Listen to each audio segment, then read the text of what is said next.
really makes a terrific bag no matter what you're doing. I've used it in high abrasion areas with a lot of rocks and boulders. You can see that it works really well for everyday carry, whether you're in the rain, out running errands, just on a weekend, shopping with your folks. Down inside wet caves, this is Ape Caves in Washington, held up really well there, even in the sandy, wet conditions. Up in the snow level for a day pack, I really think it's a perfect size for a day pack, and I really don't see the need to weigh it down with kind of overnight gear. It makes a perfect pack. Even an everyday EDC at work, this is a 5-liter thing of olive oil and a 7-liter thing of balsamic, and they both fit in the pack. And I carry that quite a ways as a daily task at work. Hey guys, well, you're looking at a review that has been over a year in the making. There has not been a day that I haven't used or carried this pack. Honest truth. When I was in Seattle and I was working way too hard, it was my little bit of home away from home. It allowed me to carry a lot of the EDCs that I've gone over, the layering and my, what I like to have on me and carry and stuff like that. In my, beyond just the layering of the EDC, the tools and gadgets and all the crap that I like to carry. For commuting purposes, I didn't always drive. A lot of times they took the bus, and I found the actual gear slinger attachment to be really great there. I never really had to take the bag off. I simply swung it around in front of me in my lap. Not only allowed me to get in to get a cell phone while I was on the bus, it was very advantageous for a commuting bag.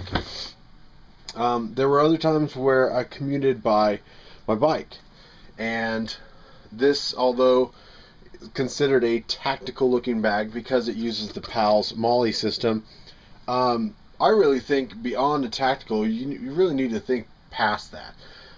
For one, 95% of Americans don't know what tactical is if it bites them in the butt.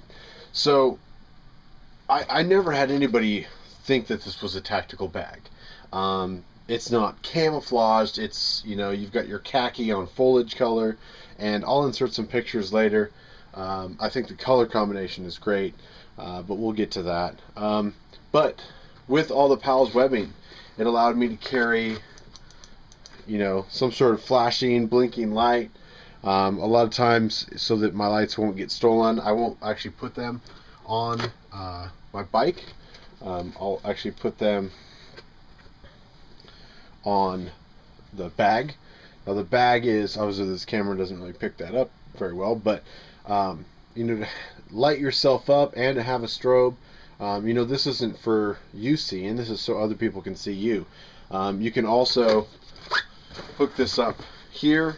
It allows for the front to be seen. You can pretty much guarantee that however you feel that day that you need to carry your gear, it's going to do it. There was really only a couple times that I found the key keeper up front to be very useful. One thing I really liked it for is I actually hooked Max's leash onto here. I put a ring on his leash and then I just simply clip that in there. That works really well for biking or just for hands-free. If I'm out hiking and filming at the same time or doing whatever, I know he won't be lunging off, and I know that this is going to be secure enough to hold that 100-pound dog if he ever decides to launch. The only time I really used the cross strap was one when I was on my mountain bike. It was really stable. It really kind of keeps the pack from rocking. Other than that, on hiking and stuff like that, once in a while, there is a few people that don't care for the one-arm gear slinger type thing, and they feel that this pack is large enough that they can load it up with so much stuff that becomes cumbersome to them. I gotta tell you, I think there was only one time where I really felt that this was that I probably would have wanted 2 shoulder straps, and that was on an 11 mile in, 11 mile back day hike. We were really kind of pushing it. We didn't have any water sources except for right where the truck was, so I was carrying quite a bit of weight in water weight, as along with other sort of day hike emergency stuff. Other than that, all my other atypical day hikes, that gear slinger has been fine. And in fact, if that's something that's interesting to you, there is a gentleman on YouTube, I'll find the link and put it down below. He actually sent it off to a tactical gear company, and they put 2 shoulder straps on it. With that, if you watched Maxpedition SHOT Show recently, I know they're also offering a couple other packs with the option of having shoulder straps and gear slingers, so you can get the same pack. I don't believe the Kodiak is yet, but a couple of the other ones are. I think the Sitka, or you'll have to check. I don't think they've updated the website since the SHOT Show, but look for that in 2011. A couple things to clear up. Tim from Maxpedition sent me this pack to review and to carry.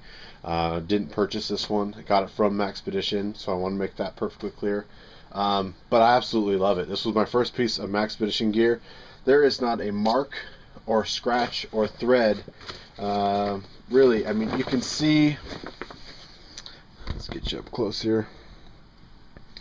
There's a little bit of fuzzing on the stitching of the front here, but nothing that's gonna come through. And in fact, let me grab my magnifying glass and I'll show you what I'm talking about. Unclip you here.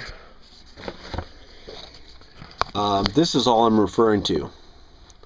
The stitching isn't coming off, it's not breaking. It's just the nature of the thread, the fabric. Just gets a little fuzzier is all. Nothing wrong with anything. Kind of give you a little close up. Flip this over.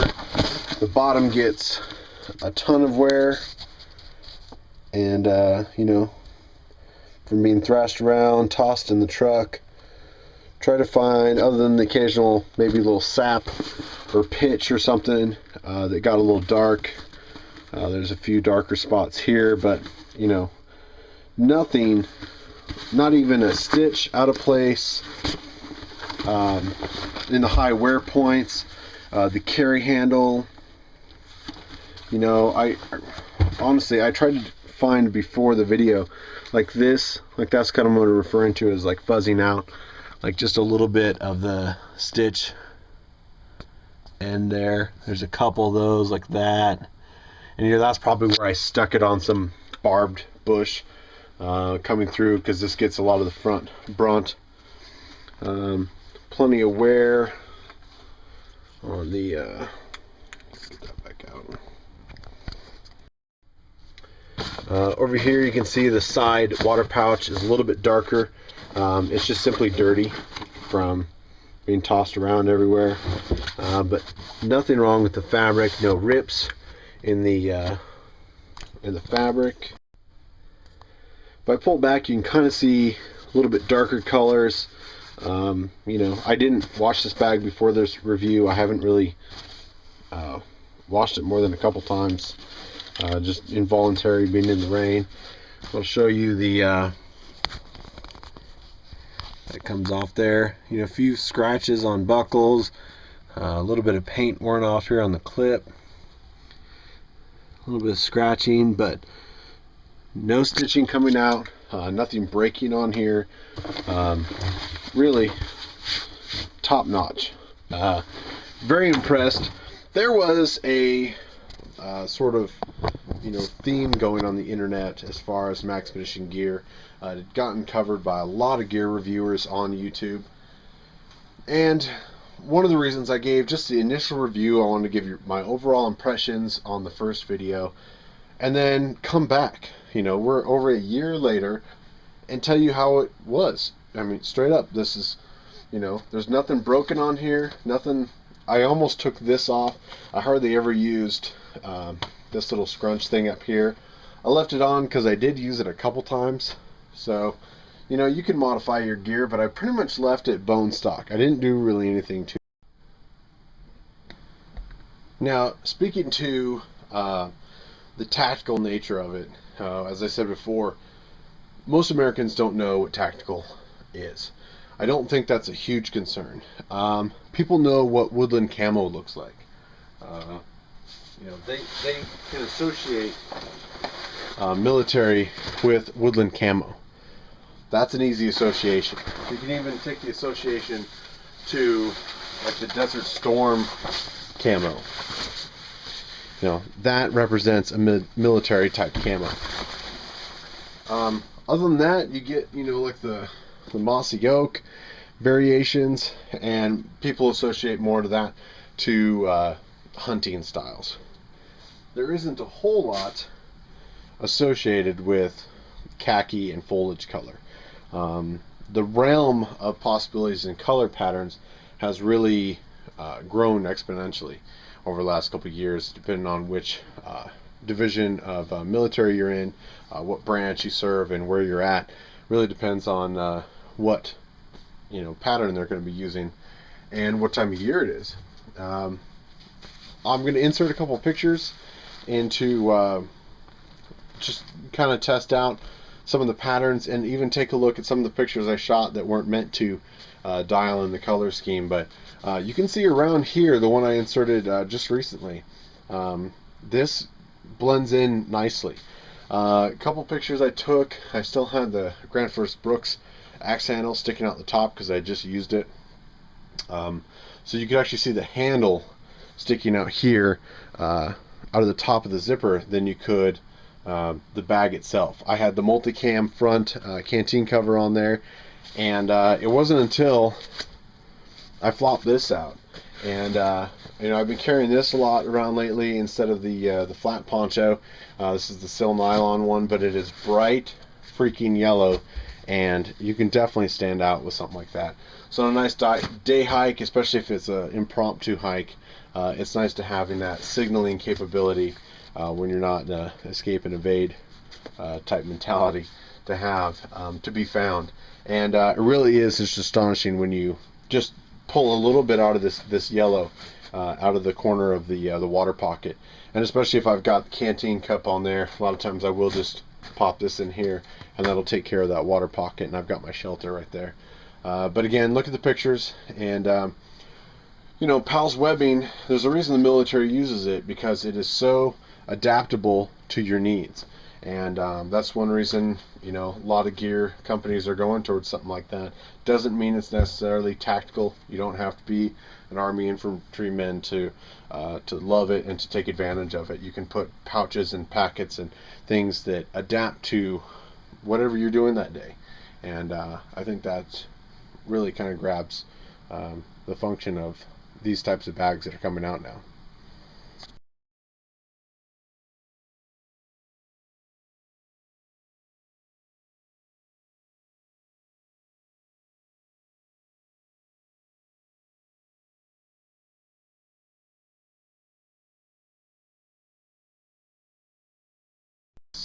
And it's worked out phenomenal. We've done caving with it. So some of those scratches and some of the things on front was probably because I was on my belly crawling through caves. There's a couple Central Oregon caves. I'll throw in some pictures. Smith Rocks was one of the places up here you'll see. And I didn't take footage everywhere I went. A lot of the videos you saw, you probably see this in the background or up against a tree while I'm out. But I didn't really focus on this. This was just, I pretty much carried it every single day. A lot of you guys know me personally out there. You probably saw me with this. I really think it's a great size. And even with back to the commuting, this is a standard size laptop. This is my older one that was pretty much tired out, and it's your standard 15-inch. Now the newer one that I got, I wasn't sure if it was going to fit in here. Haven't had to take it anywhere. My newer one is wider. Let's get down here, and sure enough, it fit in here. It's nice. You can put it pretty much anywhere in those pockets, but I will tell you the This is a full-size laptop. Has the 10 key on the side. I don't recall the exact dimensions, but it's considered a widescreen, and it fit in there. It's a something Toshiba Satellite 665D. So whatever the dimensions are on that, I'm not super concerned about that, but I will tell you that this one got carried there a lot to work, and you know, it's a little bit wider, not by too much, but a very great system for carrying to the office. Carries your power supplies.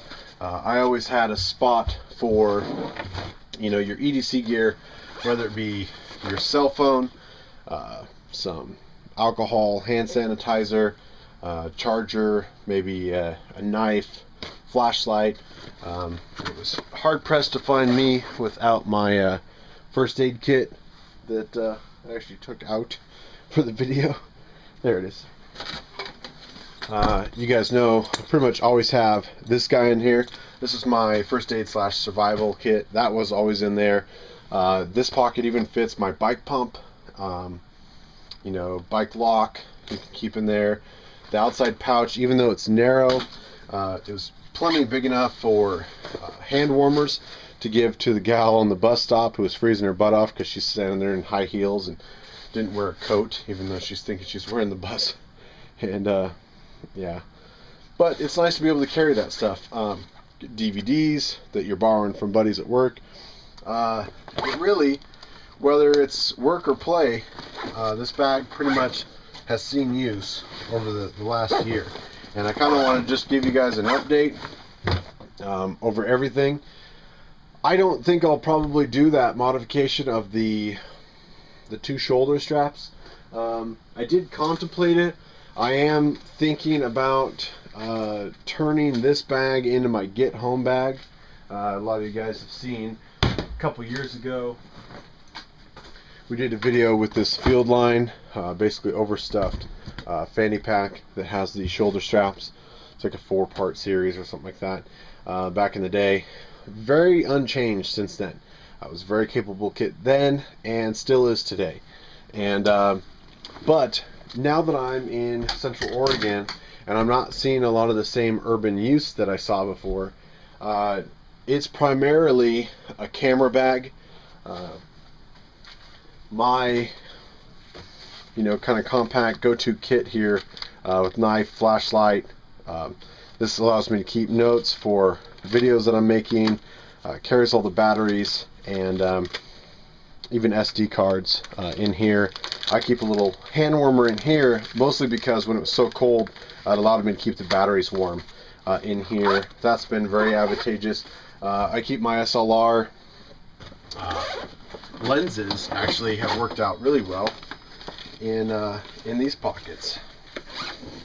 I can actually put my SLR lenses in a sock, and I can put them in here, and that keeps them stowed away from stuff that they're not able to slam around, which has been pretty nice.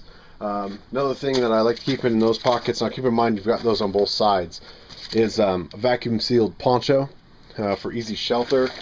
That fits perfect in there. So when you start getting towards day hike, you know, a lot of that get home bag stuff that I talked about before, using the thermo MSR reactor, little AMK bivy, you know, that lightweight sort of stuff, I really don't feel a need to weigh this down. Now, even with the bottle holder, you've seen me test out the Canteen Kit. Works great on the outside. I don't feel it adds more weight than I needed. It enables me to cook and have some water, and you know, I like carrying both systems. But a lot of times you'll see me, I'll have the Glacier cup down inside there, along with this. I've got a little light on here. So more and more, now that I'm in a rural environment and a day hike is right around the corner, at any moment I could be out and then just decide maybe to take a dirt road. So my get home bag will probably morph into more of a get home bag / day bag for me. and I may just turn this into that bag so that I only carry one bag in the truck, because as it was, I was carrying a get home bag behind the seat, and then this is what came in and out of the house with me every day. So all I'd have to do is make sure that I was keeping this with me, which is very easy to do. Let me know if you guys have any questions. I can't say enough about the bag. I wanted to be straight up and let you guys know that they gave it to me to test, and I hope I've done it justice. So let me know if you guys have any questions. I will try to find that video of the gentleman that did the modifications, and he actually sent it to a company to have the modifications done. I believe it's $55. So by the time you get the price of the pack and that, maybe you should just buy a different pack to start with. But I love the Maxpedition Kodiak. I don't think I would have been happier with a smaller bag, and I look forward to testing more gear if they let me. Thanks for watching, guys.